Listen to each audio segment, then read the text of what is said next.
Namaste, angels. I'm here to do the reading for March 22nd, Wednesday, March 22nd, and that is actually an 8, whereas the day before I kept seeing all those 8s that were coming through not really as 8s, but more so as 11, 11, 11, 11, or 11, 11 times 2, or whatever.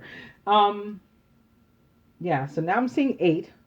Maybe it has something to do with build, destroy. I don't know why that came to mind first, but it did. Build, destroy is kind of like the tower card for me. Um, and the meaning build, destroy for the number 8 comes from supreme math.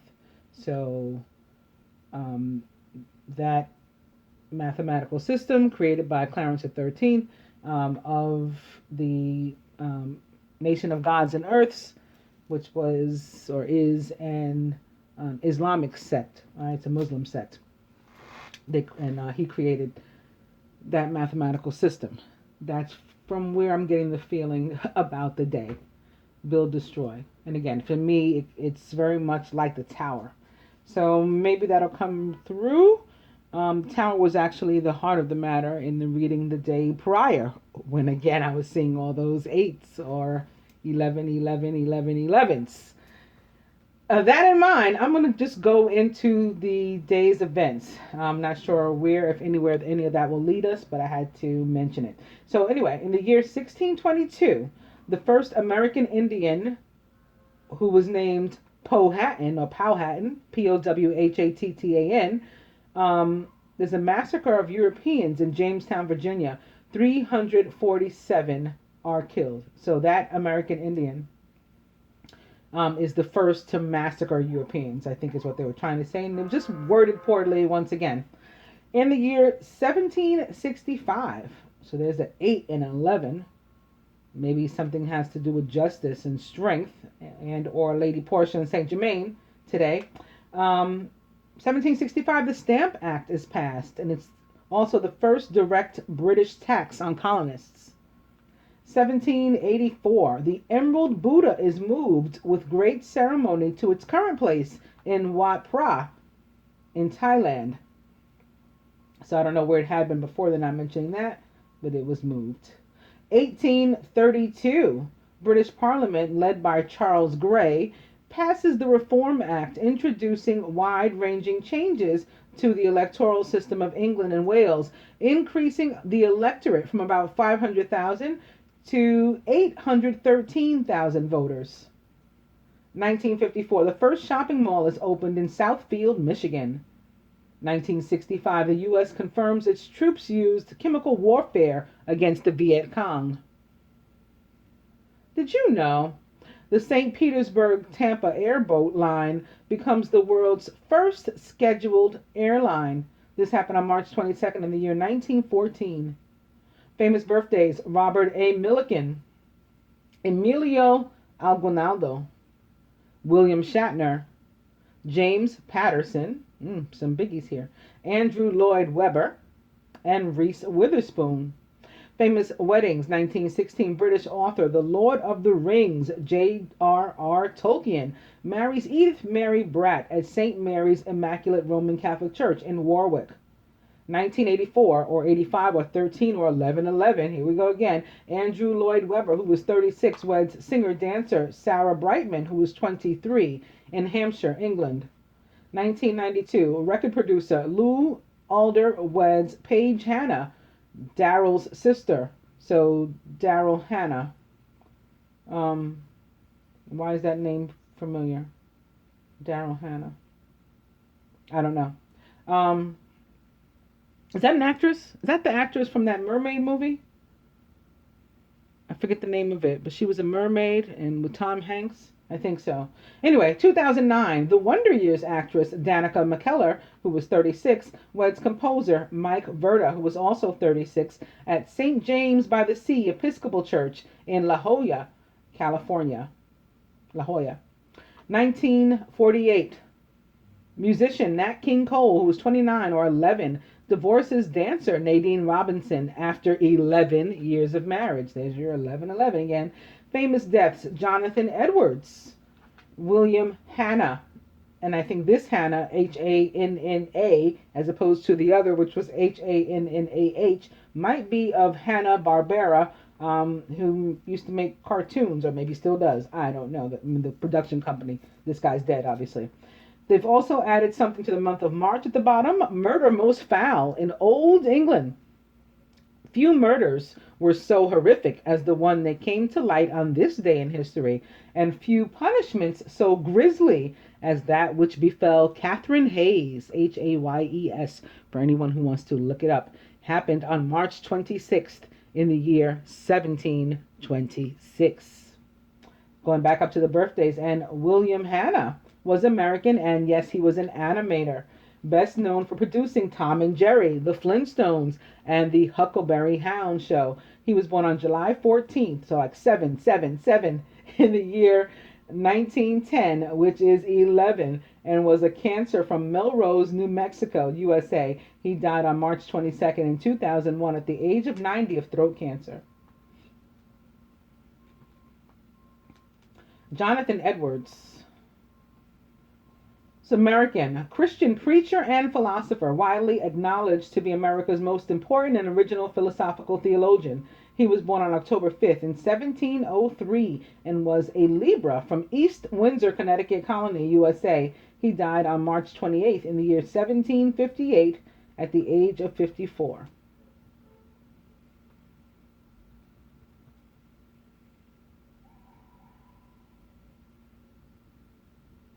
Reese Witherspoon is 40 years old. Her full name is Laura Jean Reese Witherspoon. She's American and an actress. She rose to fame with the breakout role as Elle Woods in box office hit Legally Blonde. I love Legally Blonde. She received worldwide praise and an Academy Award for her role in Walk the Line as well. She was born on March 22nd in the year 1976 and is 40 years old, and Aries from New Orleans, Louisiana, USA. Andrew Lloyd Webber, British and a composer. He's most famous, according to this, for The Music of the Night and I Don't Know How to Love Him. He was born on March 22nd in 1948 and is 68 years old, and Aries from London, England. I think he's famous, more famous than that for other things, because I'm not familiar with any of those that they just mentioned, or either of those. James Patterson, know him too. Let's see if they mention what I know him from. He's American, an author most well known for his novels about fictional psychologist Alex Cross. Okay, yes. Patterson also wrote the Michael Bennett Women's Murder Club, Maximum Ride, Daniel X, and the Witch and Wizard series, as well as many standalone thrillers, nonfiction, and romance novels. His books have sold more than 300 million copies, and he was the first person to sell 1 million ebooks. He was born on March 22nd in 1947 and is 70 years old, and Aries from Newburgh, New York, USA. William Shatner. I think we all know who he is. Not just the Priceline guy. He's Canadian and an actor, and he's a cultural icon for his portrayal of Captain James Tiberius Kirk, captain of the Federation starship USS Enterprise in the 1960s TV series Star Trek and subsequent movies. He was born on March 22nd in the year 1931 and is 86 years old, and Aries from Montreal, Quebec, Canada. They didn't even mention Priceline or his many wives or anything like that. Emilio Aguinaldo, Filipino, and a revolutionary, and also the first president of the Philippines. Emilio was a Filipino revolutionary general and first president of the Philippines. He played a leading role in the revolution against Spain from 1896 to 1897 and against the United States during the Philippine-American War in 1889 or 999, which went on through 1901 or 11. After battling Spanish forces in 1897, Aguinaldo signed the Pact of the Biak Nabato with the Spanish government, giving the rebels amnesty and monastery indemnity in return for the rebels' exile in Hong Kong. He reorganized his revolutionary government into the so-called Hong Kong Junta and enlarged it into the Supreme Council of the nation. Aguinaldo returned to the Philippines and resumed command of revolutionary forces besieging Manila. He issued a decree replacing his dictatorial government with a revolutionary government, declaring himself president. In June 1898, he declared the Philippines independent from Spain. However, by February 1899, or 999 yet again, he was fighting the Philippine-American War, which went from that year through 1901. And when captured in 1901, he swore an oath of allegiance to the United States in the face of outstanding odds. In 1935, Aguinaldo ran unsuccessfully against Manuel Quezon during the Philippine Commonwealth elections. He was born on March 22nd in 1869 and was an Aries from Cavite, Philippines. He died on February 6th in 1964 or 65 or 11 at the age of 94 or 13 or 4 or 11 of coronary thrombosis. And lastly, Robert A. Millikan, an American and a physicist. He was the 1923 Nobel Prize winner in physics for photoelectric effect. He was born on March 22nd in 1868 and was an Aries from Morrison, Illinois, USA. He died on December 19th in 1953 at the age of 85 or 13 or 4 or 11 of a heart attack. And he was the last of the birthdays. So I'm going to go to the dice. And we're going to begin with what? 29. Stay in bed. And it's 50-50.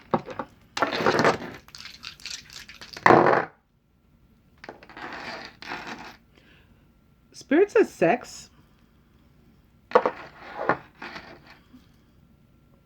No. Thankfully, I read sex first before reading no. And spend money.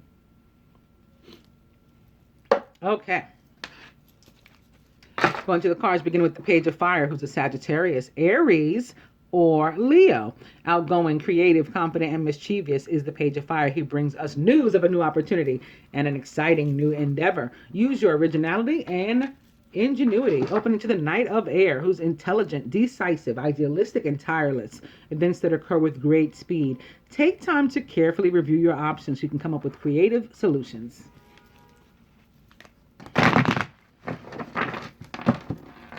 Knight of Air back. Opening to the Lovers with Archangel Raphael. Intimate relationships. Carefully weigh your decisions. Good health. And the Lovers back, representing the sign of Gemini or other air sign like Libra or Aquarius. Opening now to the Moon, representing the sign of Pisces or other water sign like Scorpio or Cancer. Important psychic insights, events behind the scenes, release fears that hold you back.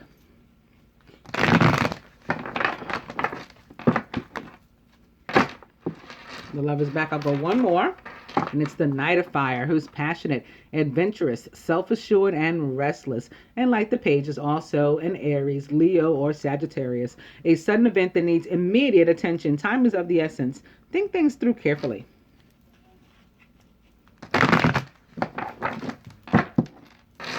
Knight of Fire back. I'm going to cut.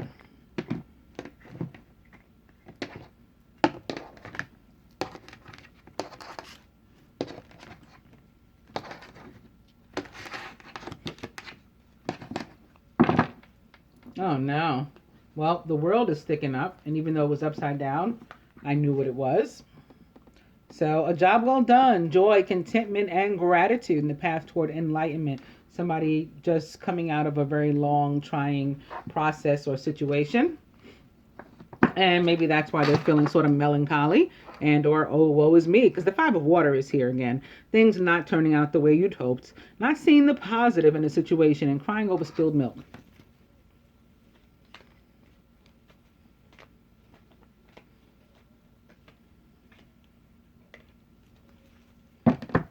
The overall energy for the day is renewal with Archangel Jeremiah, or judgment. Review and evaluate. A favorable assessment of the facts. It's time to move in a new direction.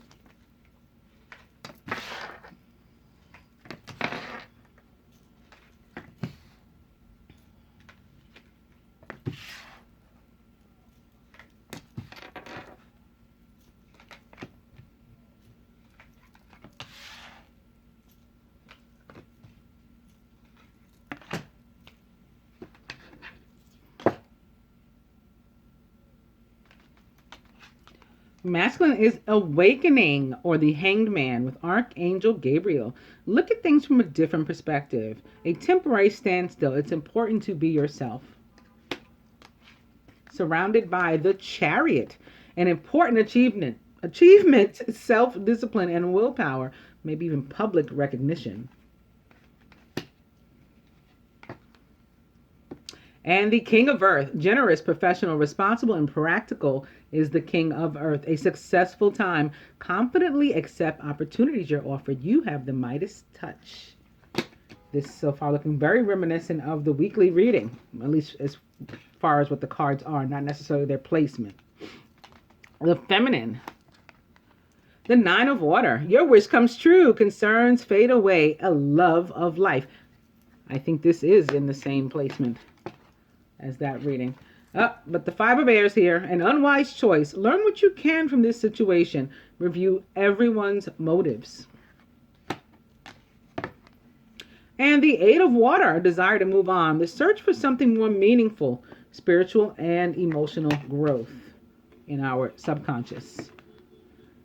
Crowned by the Queen of Air, who's independent, experienced, realistic, and witty, and like that Lover's card, a Gemini, or maybe an Aquarius or Libra.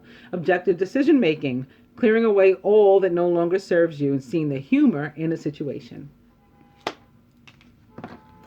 At the root, the Three of Earth, the power of creativity, recognition for very high quality work. Be a team player.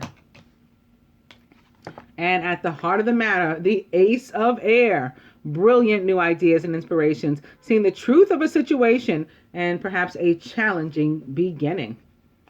Queen of Air, like the Ace of Air, or vice versa, the Ace of Air, like the Queen of Air, comes through to cut things away. And of course, again, the next card is upside down, so that sends me straight to the romance cards. Beginning with honeymoon, enjoy the bliss of holiday time together. And opening to religious factors. Your love life is influenced by your religious upbringing and spiritual path.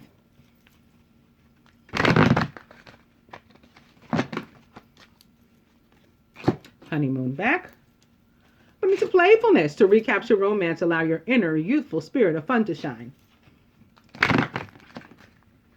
There's no fire here today, which is kind of interesting.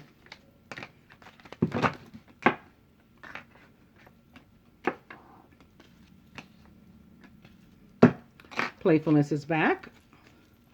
Opening to separation. Time apart from your partner is on the horizon.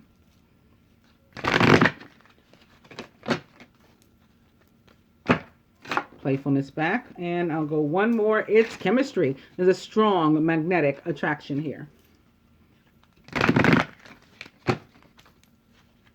But playfulness is back. I'm going to cut.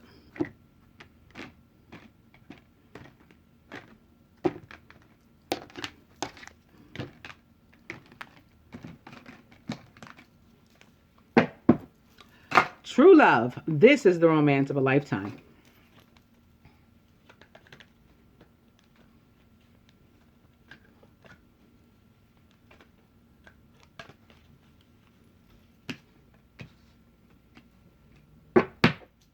The overall energy, however, is codependency. Addictions are affecting your romantic life.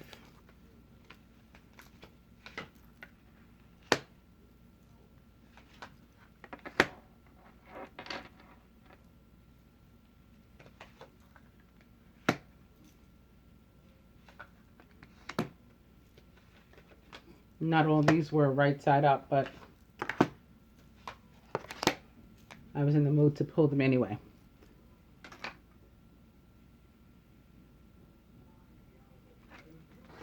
The top, awakening, or this need to take a step back,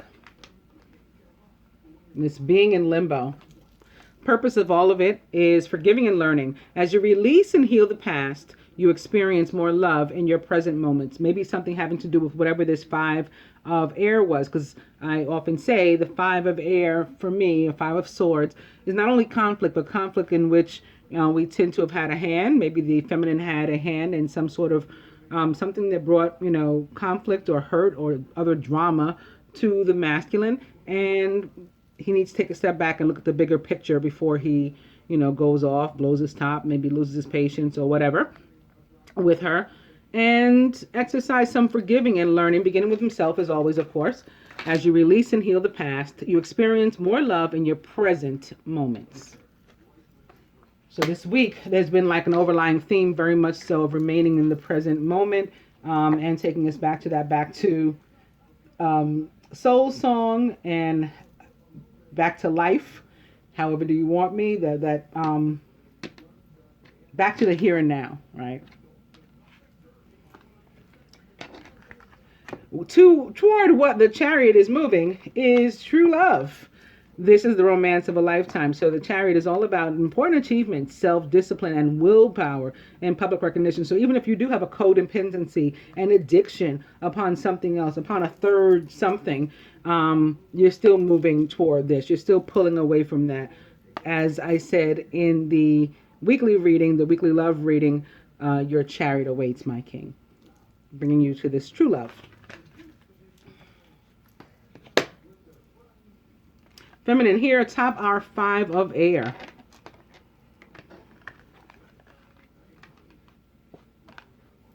Healing family issues. Your love life benefits as you forgive your parents, but not only your parents, anyone who could affect your life in such a way that it would prevent you from being able to successfully move, forward. Not only successfully, but healthfully move forward with your life and your love life. So that's what you're doing, and that's about what the drama is. That's what the drama surrounds. Here at the root, atop this 3 of earth, it's wedding, and it's crossing the true love and crossing the healing family issues. So might have something to do with, ridding ourselves of a third party. This situation involves marriage. In other cases, in a more general sense, it has to do with getting the money together for that, working toward that. And in other cases, it has to do with, working toward love as far as putting effort into a relationship, being a team player in that sense, not even necessarily involving 3 people, but just that the team effort mentality toward healing family issues, toward true love, so that we can come together in some level of commitment. But I did mention the money part because, again, it sits here next to the King of Earth, who is generous, professional, responsible, and practical, and all about a successful time, and the need for you to confidently accept opportunities you're offered because you have the Midas touch. Everything you touch turns to gold, including your love life. Here at the heart of the matter, atop the Ace of Air, what's the victory about? What's the truth about? What's the cutting away about, perhaps? Let your friends help you. Ask for and accept support from others. So any of those, whichever one of those applies to you. If you have to cut people away, they may be some friends, and you can let your other friends help you. Your other friends like Archangel Michael, who's a master with the sword. Your other friends like maybe the Queen of Air, maybe the goddess Venus, or, the goddess Isis even, a Queen of Air can help you to cut those things away. Those can be your friends. Or you may have your own 3D Queen of Air friend or something to whom you can talk and can help you through some of that stuff. As far as victory, I don't think you need any help with that, except maybe to celebrate. You can ask your friends to go out with you, for a victory drink or something maybe. New beginning. Maybe this is for some who have to ask friends to be involved in the wedding, to be like the bridal party. And you know what? Isn't this woman here dressed in white with flowers on her hair? This may, in fact, be her bridal party. Maybe this is like the flower girl and stuff here, this little girl. Ask your friends for help in your wedding ceremony is what it means for some. All right, very nice. Advice, I'm going to go to the Lover's Path Tarot, beginning with Cleopatra and fertility. And I realized after the fact that I hadn't even shuffled this deck yesterday when I used it. Opening to the 10 of Cups, very nice. This is all about happy family. So healing these family issues so that we can move forward to something this beautiful like wedding, and having begun with honeymoon and having wedding crossing true love with this very matrimonial looking scene in the center and the need for help from friends that appear to be a wedding party. I think this is a really good day continuing to power forward and move forward, as the Chariot and the Eight of Water would suggest. Fertility is back. Up into the Nine of Arrows, however, and some paranoia, right? Sleepless nights. Let go of that. Sure. Let's not manifest that at all. Fertility back, giving birth to new things. The Four of Coins in reverse. This is good, actually. This can be about having released our grip, on ourselves. Stop locking ourselves away from other people and actually share the love. Open our hearts, which I think was a message to the masculine specifically in the reading the day before as part of his advice. And now the Four of Coins upright. And opening to the Chariot.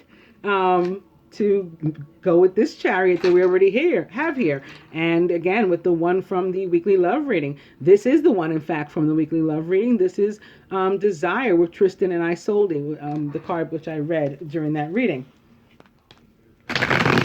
All about their divine union, and how it had to be minimized from her connection to the king, for whom Tristan worked, and that party of three, and their upcoming nuptials had to be canceled to give way for their love, because this was the divine union.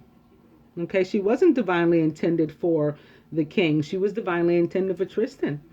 So fight as they may, it didn't work. They have to be together. And they're moving forward toward that. And that's the same that's going on for a lot of people. Again, minimizing this 3 down to a 2 and just doing what we have to do. And knowing that it's best for everybody may lead to a difficult beginning in some cases, depending upon how we handle things and how well we've healed the family issues. But it's all in the interest of true love and letting go of the past so that we can, have a present and a future. Boom.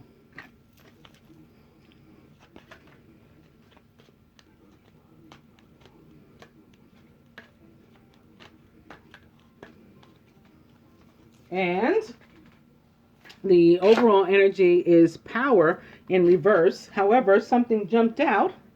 Wow. It's Isis and Osiris with love. I'll read you this card too, because unlike the lovers in some other decks, this one is purely about love. Love that inspires.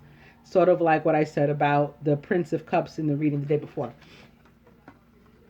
So I'll put that there. And the overall energy, again, is power in reverse. You know what? I'll probably read this too. What it means when it's in reverse. Because I'm actually not a fan of the power card in this deck, which does represent the sign of Aries, or other fire sign. So there's our fire for the day, since we were lacking it before. But unlike the other cards in this deck, the Lover's Path Tarot, which tend to be about divine unions coming together, difficult as they may be at times, like, for example, with the Hermit having been a priest and he fell in love with somebody, or Tristan falling in love with his boss's fiance and that type of thing. In this case, with King Arthur and Queen Guinevere, we know, those of us who are familiar with the story, that Queen Guinevere was actually in love with Sir Lancelot, who worked for the king. So similar to Tristan and Isolde. But King Arthur forced her to marry him, in spite of that. Even though his faithful magician and counsel, Merlin, was telling him there was somebody else out there for him, a divine partner out there for him. He was so corrupt in his power, right? Absolute power corrupts absolutely, they say. He was so corrupt in his that rather than have his own divine love or allow her hers, he, insisted that she marry him. Okay, masculine, the angels say to you as advice, the King of Air, who is brilliant, impartial, professional, and diplomatic. Speak your mind with confidence. Seek out professional advice and balance mental and emotional considerations. More about powering forward, more about cutting away what doesn't serve you, more about being just and diplomatic and fair and doing what's right for all parties involved, and even seeking the assistance or counsel and listening to it maybe, as opposed to what King Arthur did with Merlin, of somebody, that's more professional and or, expertise in your area of need. Feminine. the 10 of earth. So more about a very happy family life, which again, I think we can see. Some of you may even be getting married, or if you didn't, if you're not just getting newly engaged, you may actually be getting married. A very happy family life, financial security, and finding the magic in the little things in life.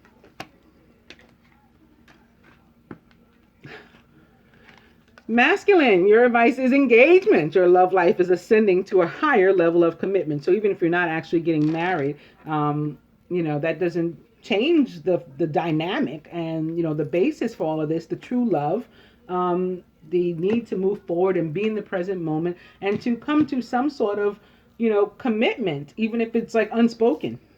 That can be what this is. Feminine, the romance angels say to you, this could be the one. You've already met the romantic partner you seek. And from the Lover's Path Tarot, it's the 5 of staves. So the fire signs waited till the end to show up. And now here again with power in reverse, but also with the 5 of staves upright. All about conflict and drama. Maybe these family issues, maybe whatever was underneath here with the 5 of air. And maybe what's here, but you have to take a step back and look at differently so that you can come to a place of forgiving and learning. And it may involve close friends and or family being staves or wands or fire as opposed to air or swords. And feminine. However, despite all that, upright, we've progressed from there. We've already moved on to the 6 of staves, upright, all about victory, joining the masculine in his celebration, in his victory here with the chariot underneath true love, and here with the ace of air, also representing victory at the heart of the matter.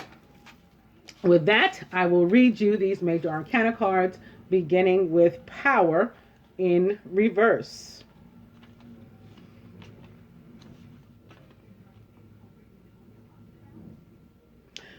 Traditional card, the Emperor. Lovers, Arthur and Guinevere. Keywords, leadership, responsibility, authority. The legend of King Arthur and Queen Guinevere appears in various forms of British, Breton, Celtic, and Roman history and folklore. From the first moment he saw her willowy form, Arthur loved Guinevere, the daughter of King Leo de Grasse of the North. But Guinevere loved Lancelot, the king's most loyal knight. Though Merlin warned Arthur that another woman would bring him greater happiness, the king's heart was irrevocably set. Arthur used his power to marry Guinevere, just as he used his power to rule wisely. Meanings when this card is reversed: oppressed by another's power and authority, insecurity, passive aggression, and using power to manipulate others for personal gain. So this is the overall energy of the reading, and maybe an overlying theme, and maybe that's what this is about. And maybe that's what this other drama is about. Someone trying to manipulate not only you, but perhaps the situation. So definitely be on guard for that, because we have this to protect. Let me read you what that's about. Love. As a matter of fact, let me show you with a card. Traditional card, the Lovers. Lovers pictured here, Isis and Osiris. Keywords: love, harmony, passion, sensuality. The myth of Isis and Osiris illustrates the power of love and how it can transform us irrevocably. Isis and Osiris were blissfully in their love for each other. Jealousy ate at their brother Set's soul, granting him no rest. He trapped Osiris in a coffin and heaved him into the Nile. Using the power of her love, the goddess brought Osiris back to life for a final embrace. And that's actually not the end of their story, not even close. But I think that's enough for us today. She revived him. She brought him back to life. So from whatever this feeling was of being manipulated and somebody trying to take him down, to hurt him, maybe hurting the whole family thereby, through whatever these actions were. She can fix that. Love can fix that. That's the power of joy. And that's our message for today. I hope that you guys enjoy the daily reading. Namaste, angels.